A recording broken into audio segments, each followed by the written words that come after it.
Okay, this is part 2 of my review on the HobbyKing 3-axis flight stabilization system version 2, and in this video we're going to connect it up, put some wires on it and test it out. And to do that I have some male-to-male servo connectors right here, servo leads, and I've got 4 of them because we need 3 here for the elevator, aileron, and rudder, and then 1 for the on-off control of the unit. I have my test bed airplane here, and I'm going to mount the 3-axis stabilizer on the top of the wing. So the first question is, which way does it go? According to what I've heard, the pins go towards the rear and the pots towards the front of the airplane, like this. And then I'm also going to mount on here my receiver, and of course you don't have to use a HobbyKing receiver. You can use any receiver you want, basically, because this stabilizer just passes the signals through from the receiver to the servos, and you can use any receiver or radio combination you might have, as far as I know. So you're not limited to, say, Spectrum DSM-2. You can probably use any of the other radios that are available on the market today. Any other radios and receivers. This receiver has an S right at the top here to indicate the signal wire.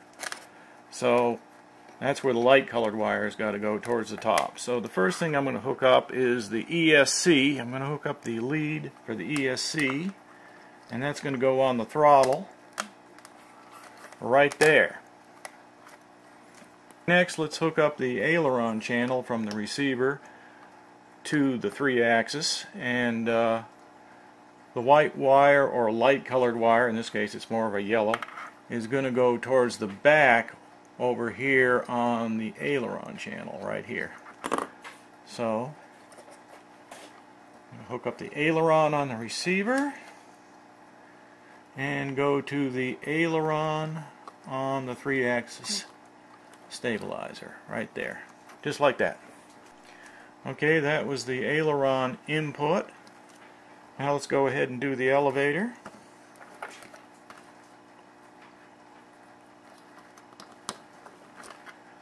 And the rudder.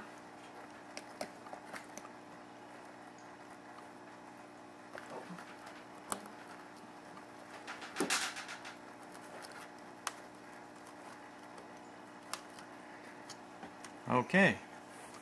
One guy was asking, where's the antenna on this thing? Well, I got a chuckle out of that, because, you know, this doesn't have a receiver at all. You have to provide your own receiver, so naturally there wouldn't be any antenna. And also, this thing doesn't have heading hold or autopilot or GPS or anything else that's going to keep it going in one direction forever, you know, without you giving some input. All this thing is going to do is help stabilize the aircraft. And a couple of reasons for that is you might just want to make the plane easier to fly. And one of the big reasons is a lot of people do aerial photography, and they just want the camera to be steady when they're filming the aerial photography, so it doesn't rock all around, and that's another big use for it. And that's mainly what this is going to be for. I don't think we're going to be using it to do 3D flight. In other words, hovering around, doing those 3D stunts. I don't really think it's good for that. You can tell me if I'm wrong, but I don't see that happening.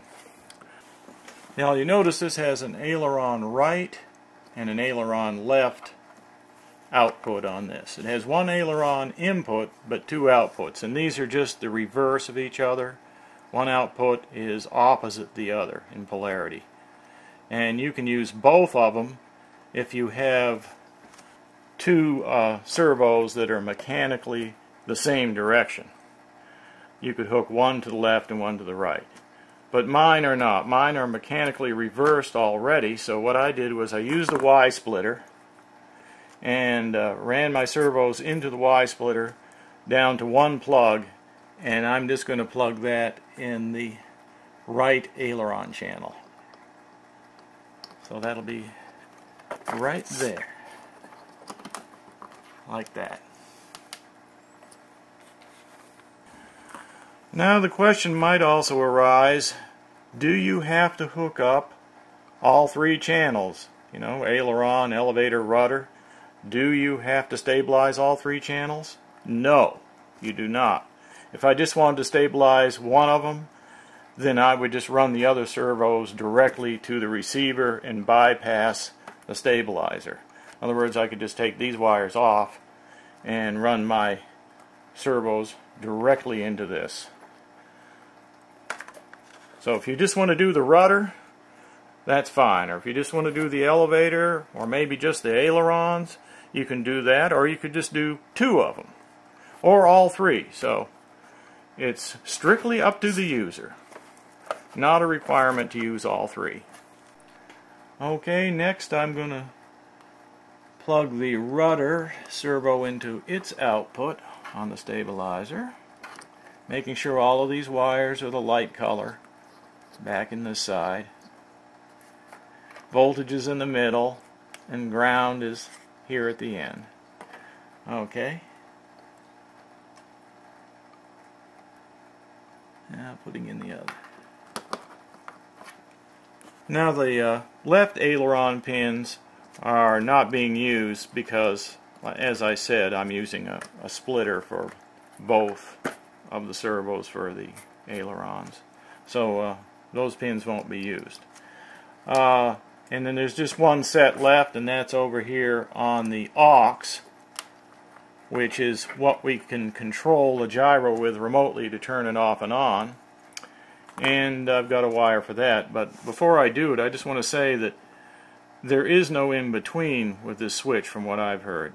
Either the stabilizer is all the way on or all the way off.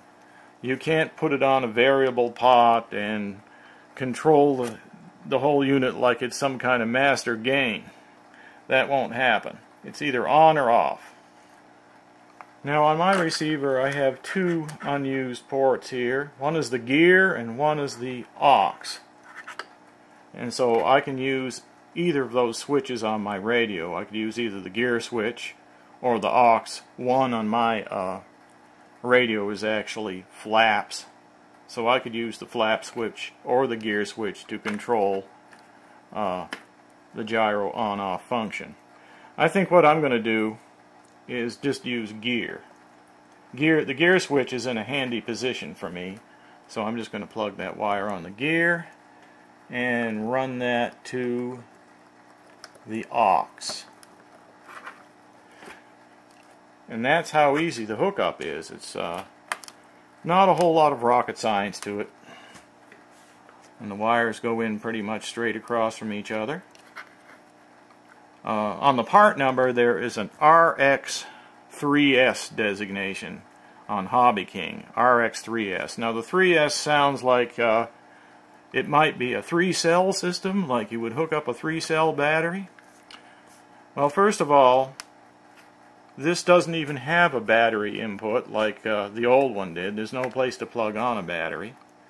And furthermore, you don't need to hook a battery to it, because it's getting its power off the receiver bus. In other words, this middle red wire goes over here to the voltage on the receiver bus. All the red wires do. So it's getting voltage from the receiver, and the receiver is getting the voltage from the ESC through the throttle channel. So the voltage is provided by the VEC on the ESC, if that makes any sense. There's a VEC built into the ESC, and the voltage is coming from that, and it's the right voltage to run this system. If we did hook a battery to this, we would risk the chance of damaging the 3-axis stabilizer because it's finicky about having the right voltage. Now, I think somebody asked me one time, could this be used to stabilize a gimbal?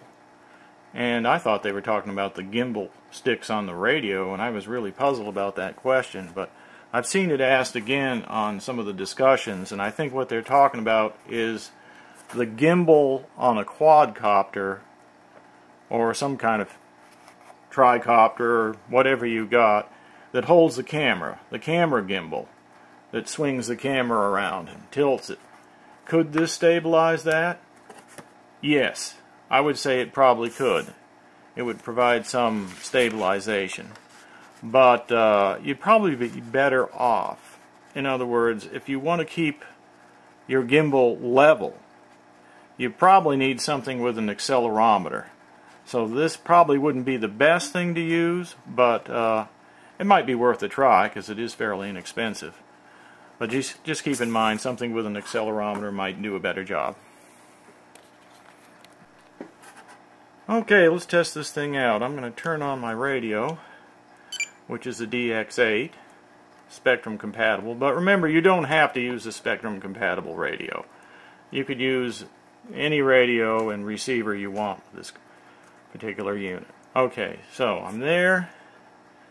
Let's just go down to where we got the monitor right here.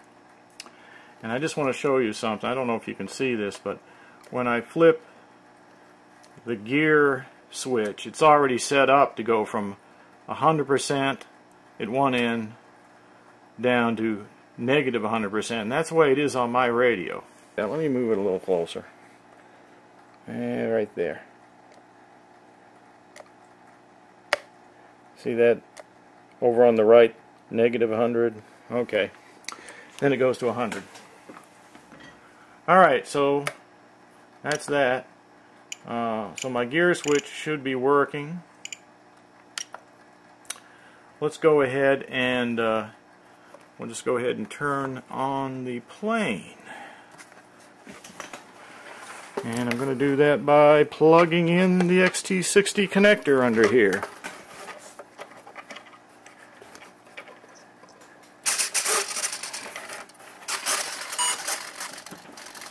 Now, needless to say, I'd already bound this receiver to my radio before, so I didn't have to go through the binding process, which would just be putting a jumper on there. Okay, so you can see the flaps are already working when I give the plane some roll. Now let's flip the gear switch. Now you can see it's quit. Also, for the remote switch to work to shut this on and off, you're going to have to enable it. Now, at least with mine, when it came from the factory, all of these switches were set to normal. So when this switch here, which is called AUX control gyro, is set to normal, you cannot do remote control of the gyro. So in order to enable the remote control, you have to switch it to back towards the back to reverse. So I'm just going to do that. Okay, now it's on reverse. Just like that. So with the flip of the switch right here, I can turn it on and I can turn it off. It's on right now. It's off. Seems to be working for me. I know there was some discussion about there still being some hunting or something when it was off. I'm not really getting that. Once in a while I get a click or something, but you can always look at your monitor like I did and just make sure your gear switch or whatever your switch you're using is going the full range from 100 down to 0 or minus 100, whatever you happen to have on your radio. So that should work.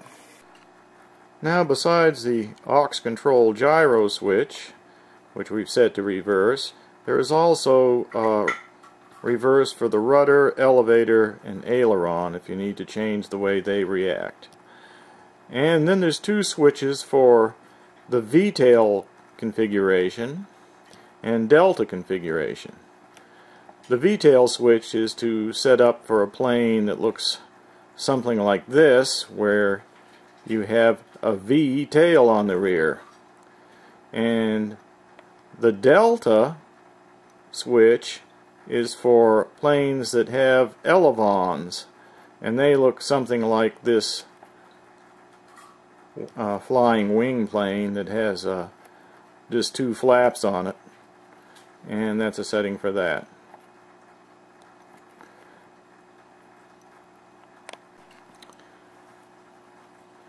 Now my son John asked me what would happen if you had the V-tail and the delta switch on at the same time. Well, the answer is I don't know. Maybe somebody will try it and let me know what happens. It's probably going to be pretty messed up, I'd imagine. Okay, and then just a short note on the pots here for the gains. I found that these pots now have a lot more control than version 1. Version 2 seems to be much more adjustable. You don't have to worry about just adjusting it in the last little bit of the range. It seems to be that they're all more linear now, and the adjustments are much easier to make. Okay, so there is no switch for flaperons or flaps. And so the question is, what do we do about that? And the answer is you have to use a workaround. Either just have one aileron go through the 3-axis stabilizer so that you can mix flaps in, or you could use some V-Tail mixers that cost about $3 and put one of those on each aileron output and then mix in some flaps with those. But that would require a whole nother video, and I don't want to get into that right now. This video is already running about 20 minutes, so I think we'll talk about that some other time. Okay, now here's the question I had, and I'd kind of like to mount this sideways underneath the plane, you know, down in here somewhere. And like I sometimes mount my receiver right here, and I'd like to put the gyro over here. So the question is, can you mount it sideways? And I think the answer to that is yes, with a certain caveat. Like if I was to mount it sideways like this, and incidentally this new model has a nice light on it that the other didn't have. I don't remember a light like that on the previous version 1. But anyway, if you get it sideways like this, and then I'll turn on my gear switch over here. See, it still works as far as the ailerons go. But the problem is, when you do, say, yaw, the elevator moves instead of the rudder. And when you do pitch, the rudder moves instead of the elevator, so it's backwards. So if you do want to mount it sideways, let me turn this off. Gear switch off. Okay, so if we do want to mount it sideways, I think all we have to do is swap the elevator and rudder lead for both the input and the output on the 3-axis stabilizer, and that'll switch them around so that it can be in this orientation. Okay, I've put the unit sideways and reversed the cables for the elevator and rudder on the input and output, and now I'm going to turn on the gyro switch, and now everything's working okay as far as the rudder and elevator. And someone might ask, well, does that reverse it on the radio? No, it's fine on the radio. You can still use the rudder and elevator just like normal.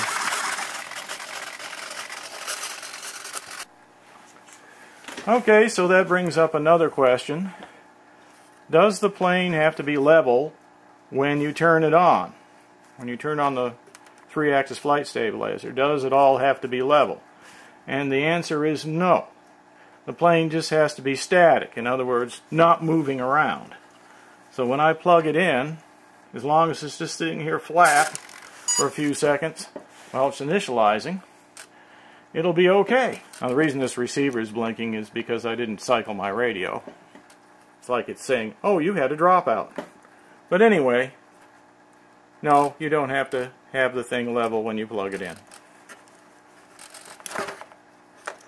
So that's about it for now. I may make another video later about flying the thing, but I think when I do, I'll probably mount this unit on my Bixler and not use this particular plane, because the Bixler is the one I want to do aerial photography with, and I'd prefer to try it on that. So that's all for now. We'll see you later.